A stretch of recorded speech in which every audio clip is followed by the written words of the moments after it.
Hello, and thank you for joining me today. Well, this is the Wednesday, April 29th edition of our video devotionals, and we appreciate you being with us today. Hope your Wednesday's going well.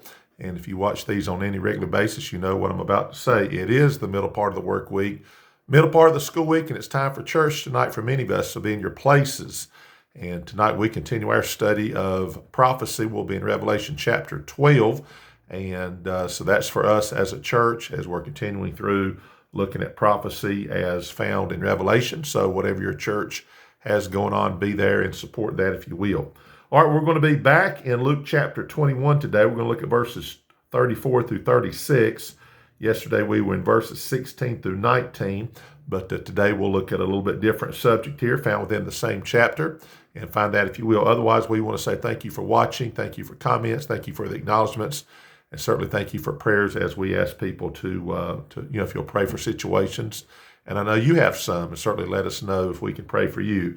I know there's one lady who watches this on a regular basis. I think if I got this right, they have revival going on, and I think that's through tonight. I should have mentioned that earlier, but unless it starts this coming and works the other way. Either way, where there's revivals around, where there's some evangelist or pastor preaching and trying to get God's people revived, trying to get them on the firing line for God, even trying to keep them to continue serving the Lord, then pray for those endeavors for sure.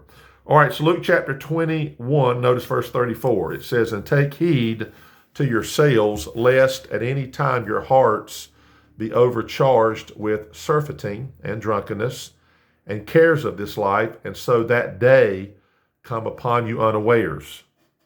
For as a snare shall it come on all them that dwell on the face of the whole earth. Watch ye therefore and pray always, that ye may be accounted worthy to escape all these things that shall come to pass, and to stand before the Son of Man." A couple of things I want to bring to your attention, not really the main point here, but I'm always interested in the Bible where there's words that are used and sometimes used very little, and sometimes when they're used only one time. Out of 756,000 words that are contained in the Bible, I'm going to give you two within the same verse that's only used one time in the Bible. The first one is the word overcharged. That means to be weighed down with. There's the word overcharged. You won't see that word any other place in the Bible except right there in Luke 21:34. And then next to it practically is the word surfeiting. And that means, as I looked it up, giddiness and headaches as the cause of overindulgence with wine. Isn't that interesting? So as you look at that again, lest at any time your hearts be overcharged with surfeiting and drunkenness, that certainly goes with the word surfeiting, and cares of this life, and so that day come upon you unawares. See, the Lord's going to return one day, folks, and God's saying you need to be serving the Lord, and you need to be serving in a sense with not letting the things of this life take your mind over and you not think about the Lord's going to return, because for obvious reasons, we need to be doing the Lord's work. We need to be living in the right kind of life for the Lord as the Lord would return, so we wouldn't be ashamed at his returning.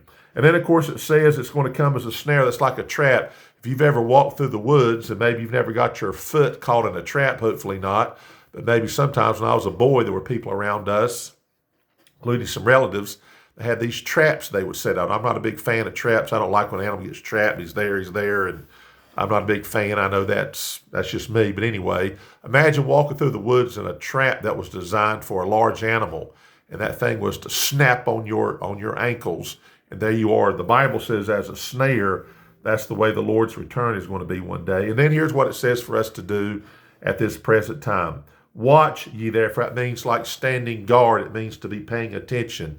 It means like the word vigilant. It means something that doesn't just overtake you. And you're watching. Watch ye therefore and pray always. We talk about prayer on a regular basis around here, but you know what the Bible says? But in light of the Lord's return, we need to pray always. Notice this, that ye may be accounted worthy to escape all these things that shall come to pass, and to stand before the Son of Man. We know our worthiness is about, of course, being saved, and the righteousness of God is the reason why we get to stand before a holy and righteous God and not have those sins and the unrighteousness counted against us because of what Jesus did on the cross. We understand that. But once you're saved, And our service for God should be, as it's speaking about here, it may be that we're living for God in such a way not to get into heaven. None of us can do that. It's not by our works of righteousness.